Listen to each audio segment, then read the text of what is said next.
at minген sarıjar aşım giygen tüpegün soğaydalar janana janlan kılıç faydangan altın aydır çok oldu bizimdekin azgandın yalgızı kalan kılgan butarın taştaplı taygırtarın ülbügün жерден kavuşkan avlökerin koңылбай толко келген кезінде атымен кытай таңгалбай шурута умардан таш күнтуңган уңарабаш тыңбай албай табышкан азгандың алмамбет ката сүрөп алып тур буягагын караса өгүрөпү соңбийип кыгырасындың аттынген тараптырсың жамака кыргыздардын кырана камбалтайдын чубага алысың адамдын жетпеген астан тиши өтпөгөн арты кирген бубага ачкы бул сүрен саны бийип чубакең ошо сүрөп алып тур муношону көргөндө айран жеген корумдун көзүн жашы төгүлүп ошо кезде жеңекең урмусуктун тарталбай көзүн жашын арталбай эми чымыр менен чыркырап. Урматтуу студенттер, бүгүн силер менен биргеликте Манас кыргыз элинин улуу мурасы деген темада лекция сабагыбызды өтөбүз. Манас эпосу кыргыздардын улуттук сыймыгы. Ата-бабабыздын 3000 жылдан ашуун убакыттан бери басып өткөн тарыхый жолунда башынан кечирген окуяларды баяндап, сактап келген улуу мурасы. Манас эпосу баатырдык эпос деп айтуу менен гана чектелүү мүмкүн эмес. Анткени эпостун мазмунунда келтирилген маалыматтардын көлөмү абдан кеңири жана тереңде жатат.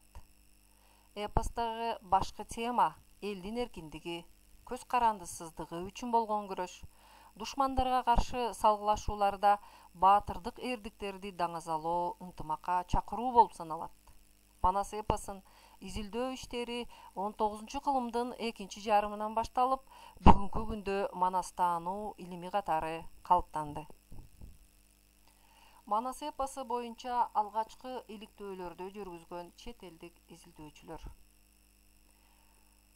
Бул Манас эпосу боюнча изилдөөлөр темасында сөз кылганыбызда Чохан Валихановду айтабыз.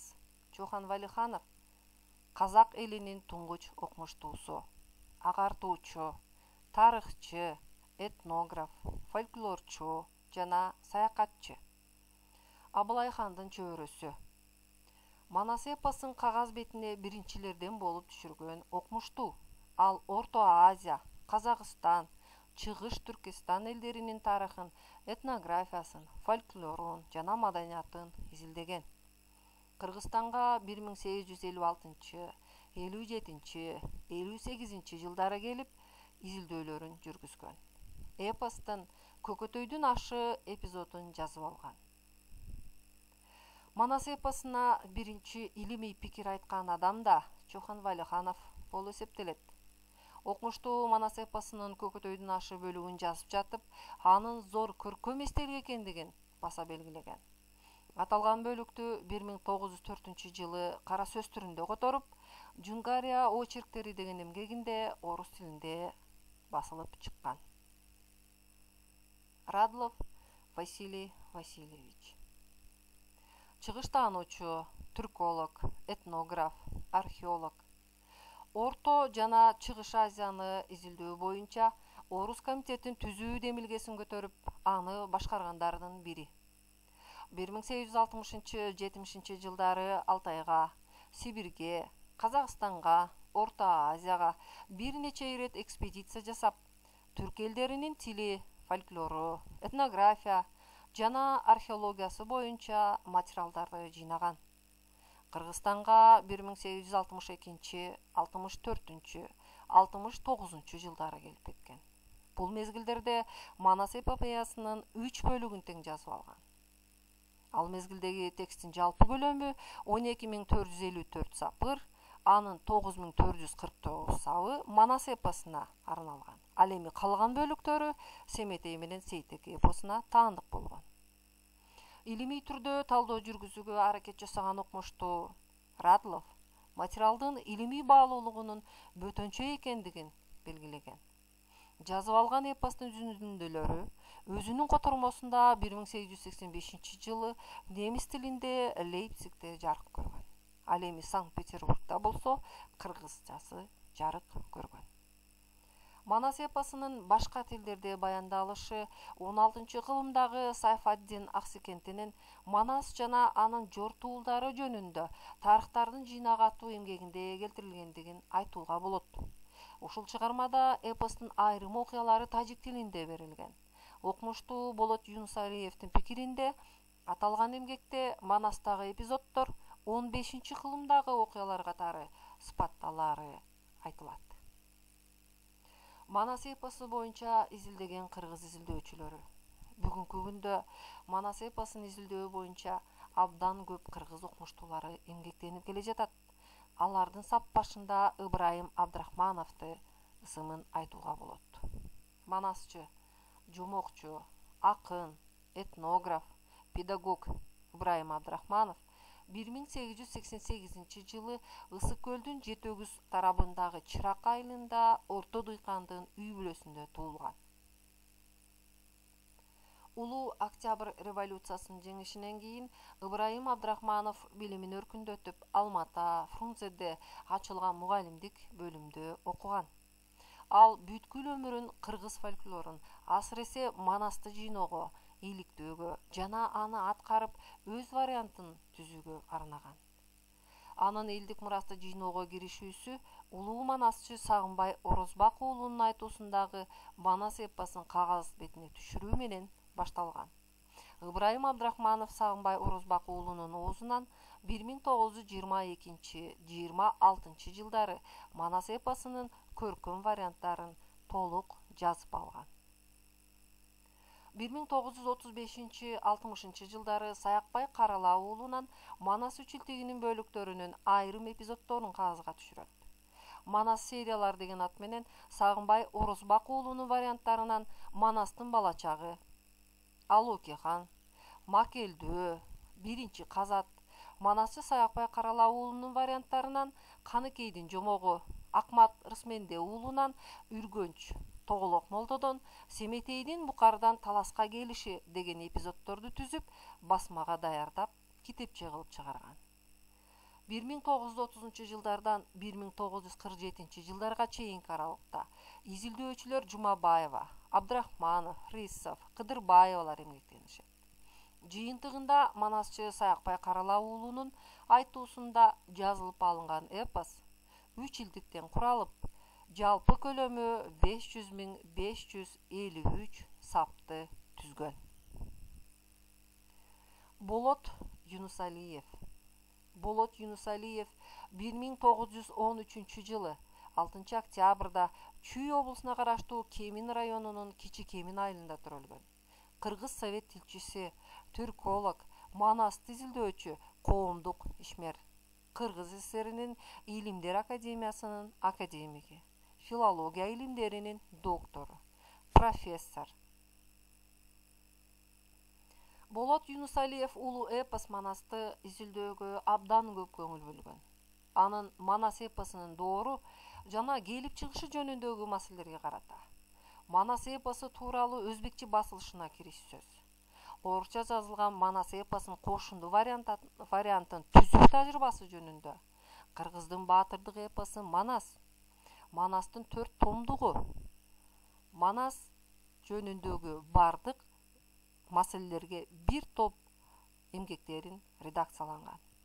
Манас дүйнөдө теңдешсиз чыгарма экени, көлөмү жагынан ал Гомердин Илиада менен Одиссейинен 20 эсе көптүгүн, Фирдаусинин Шахнаме дастанынан 5 эсе, Индиялык Махабхарата дастанынан 2,5 эсе арбындыгы мисалга тартып, мындай сөз өнөрүнүн опсуз көлөмгө ээ болуп калышынын себеби катары кыргыз эли башынан кечирген тарыхый оор кырдаалдарды атап өткөн.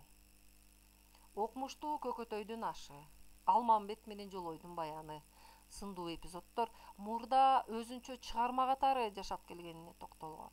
Кыргыз элинин жашоо турмушун, тарыхын, философиясын, этнографиясын, психологиясын изилдөөдө Манас баа жеткис булак катары кызмат өтөөрүн белгилеген. Изилдөөчү Манас алгач баатырдыкты даңазалагандан кеме кара сөз түрүндө жаралышы мүмкүн экендигин ырастап, аны таланттуу акындар кийин ырга айлантып, анан ал кылымдардан кылымдарга айтылып, эпос азыркы деңгээлине жетиши мүмкүн экенин жазат. Болот Юнусалиев эпос алгач бир эле чыгарма катары чыгып, аягы чоң казаттагы баатырлардын баарынын набыт болушу менен жыйынтыкталган болуш керек деген пикирин ортого салган. Ошентип Манас эпосун изилдөөгө арналган ар түрдүү мүнөздөгү жана мазмундагы 1000ден ашуун эмгектер бар. Алардын ичинде Юнусалиев, Кыдырбаев, Мусаев, Абдылдаев, Сарыпбековдордун эмгектерин бөлүп көрсөтүүгө болот. Манас эпосунун жаралуу мезгили. Манас эпосунун жаралыш доорун тактоодо да окумуштуулардын пикири ар түрдүү. Малов, Жирмунский, Юнусалиев, Рахматуллин жана башка белгилүү изилдөөчүлөрдүн пикири боюнча эпоста Енисей кыргыздарынын 9-10 кылымдарда саясий жактан жогорулап турган мезгилдеги андан кийинки тарыхый окуялары чагылдырылган. Ушундай эле тыянак бүгүнкү күндөгү илимде да үстөмдүк кылып келет. Эпостун жаралышы жогоруда көрсөтүлгөн кылымда кыргыздар түзгөн улуу кыргыз кагандыгы менен байланыштырылат. Бирок бул тыянак эпостун андан да мурун жаралгандыгы жөнүндөгү айрым бир ойлорду четке какпайт. Анткени 4-9 кылымдарда ортоңку Енисей өрөөнүн мекендеген кыргыздар Борбордук Азияда биринин артынан бири үстөмдүгүн жүргүзүп келген түрк, карлук, уйгур кагандыктарына көз каранды болбос үчүн күрөш жүргүзүп келишкен. Тарых илимдеринин доктору профессор Ташмамбет Кенесариев Манас эпосу гана эмес, түрк эпосторун кеңири палитрада изилдөөгө алган орус окумуштуусу Жирмунскийдин Манас эпосунун жаралуу доору узак убакытты биздин заманга чейинки 5-кылымдан 19-кылымга чейин камтыган жана ал кеминде 3 чоң доордон турат деп жазгандыгы тууралуу билдирет. Бирок ал Манас баатырдын тарыхыйлыгы жөнүндө божомолго каршы болгон деген оюн билдирет. Сергей Ефимович Малов, атактуу түрколог Малов, Манас эпосу кыргыздардын тарыхында орчундуу окуялар өтүп жаткан мезгилде биздин заманга чейин 9-кылымда пайда болгону талашсыз деп жазып, ошол эле 9-кылымды көрсөтөт. Манасчылар бүгүнкү күндө эпостун 70тен ашуун варианты бар болсо да, алардын баарын бир чыгарма катары жалпылаган башкы белгилери бар. Бул Манастын бардык варианттарында кездешкен Манастын төрөлүшү, Манастын Каныкейге үйлөнүшү, Көкөтөйдүн ашы, Чоң Казат, Алтайдагы кыргыздардын Ала тоого келиши, Манастын өлүшү жана ага күмбөз салдыруу сыяктуу өзөктүү окуялардын бардыгында жана окуялардын нугун түзгөн салттык туруктуу эпизоддордун сакталгандыгында турат. Ошондой эле өзөктүү окуялардын мазмунунан уруу түзүлүшүнүн жогорку баскычы болгон согуштан түшкөн олжолорду бөлүштүрүүдө кошуунду мүчөлөрүнүн тең укуктуулугу, хан шайлоо сыяктуу согуштук демократия доорун баамдоого болот. Эпос көп убакыт оозек айтылып келгендиктен, анын өзгөрүүсүз сакталган тексти жок. Эл арасында эпос 3 илдик чыгарма катары Манас, Семетей, Сейиттек бөлүктөрү менен белгилүү болгон. Кыргыз элинин арасында Манас эпосун айткан манасчылар абдан көп. Алардын катарында сап башында Сагынбай Орозбак уулу менен Саякбай Каралаевдердин ысымы аталат. Улуу жазуучу Чыңгыз Айтматовдун манасчылар Саякбай Каралаев, Сагынбай Орозбаков жөнүндөгү орошон ойлорун келтиребиз. Сагынбайдан жазылып калган тексттерди кунт коюп, окуп чыккан ар бир адам Сагынбайдын сөз байлыгына, акындык чеберчилигине, кудуретине баш ийбей койбойт. Бул бир ааламда укмуш жаралган уникалдуу талант. Манас болгондон берки эпостун тамчыга тамчы кошулуп, сөзгө сөз, ойго ой кыналып, байыркы кыргыз журтунун бүткүл чыгармачылык кубатын Сагынбай бир өзү дилине сыйгызып тургандай сезилет. Ал эми Каралаев жөнүндө. Каралаев Манас айтып жатканда андан көңүлдү тартып ала албай, кирпигинин ирмелишинен тартып, колунун жаңсашына чейинки ар бир кыймылына арбалып, көрөнгөнүн көөр таштай чанда бир кезиге турган шыбагасы даарыган бул адамдын авазына кулак түшүп, буюп олтуруп, анын жаны эпикалык уюткунун өзүнөн бүткөнбү деп ойлоп кетесиң. Мындан сырткары кытайлык кыргыз манасчысы Жусуп Мамай 20-кылымдын экинчи жарымы, 21-кылымдын башындагы белгилүү чыгаан манасчысы, дастанчы, коомдук ишмер катары кыргыз элине абдан жакшы таанымал. Жусуп Мамайдын аткаруусунда дагы Манас эпосу абдан жакшы баяндалат. Манас эпосунун негизги каармандары: Манас, Алмамбет, Бакай, Каныкей, Сыргак, Чубак, Семетей, Сейтек, Күлчөрө. Өз элине берилген чыныгы баатырлар. Алардын баатырдыктары эпостун жүрүшүндө көп жолу далилденет. Эпостогу окуялар жок жерден ойлоп табылбаган, чыныгы турмуштан алынып, кыргыз элинин басып өткөн жолун, ар кандай уруулардан куралышын баяндайт. Эпостогу адамдардын табышмактуу ысымдары, шаарлардын, өлкөлөрдүн, элдердин аталыштары да бекеринен эмес. Чоң казаттагы Бейжиңге болгон жүрүш бул 9-кылымдагы кыргыздардын уйгурларды жеңгенин эске салат. Эпостогу кээде кытайлар, кээде калмактар деп аталып, кыргыздардын негизги душмандары болгон Алооке, Жолой, Эсенхандар, тарыхый булактарда калган чыныгы инсандардын прототиптери болушу мүмкүн. Мисалы, Эсенхан, калмакча өз аты Эсентайжы, чынында эле 15-кылымда жунгар кошундарын башкарган. Алооке, калмакча аты Аляку болсо, 17-кылымда жунгарларды жетектеген.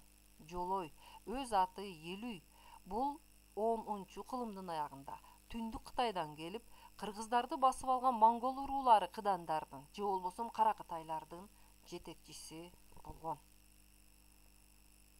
Урматтуу студенттер, ушуну менен Манас кыргыз элинин улуу мурасы деп аталган лекция сабагыбыз аягына чыкты.